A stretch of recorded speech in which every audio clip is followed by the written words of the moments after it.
Hello everyone, today I'm going to show you how to fix Marvel Rivals stuck at the 99% loading screen. Make sure to watch the video until the end, not to miss any important details. Like and subscribe. So first of all, you're going to go to your Steam, then from here on the Rivals interface, you're going to right click on the Rival and then Properties. From here, you're going to go to Install Files and then make sure to verify integrity of game files. This will verify all the files that you have downloaded for the game and make sure that none of them is crashed or none of them is at fault. Then from here, you're going to go to Browse and then we're going to search for Marvel Rivals Launcher right here. Right click on it, go to Properties, go to Compatibility, and then make sure that run this program compatible for Windows 8, disable full screen optimization, and run this program as administrator. Click Apply, and then click OK.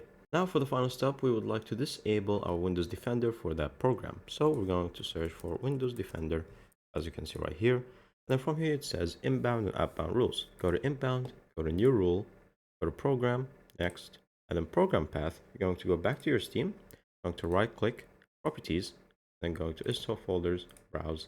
Then from here, you're going to copy this address right here, go back to Windows Defender, paste it right here.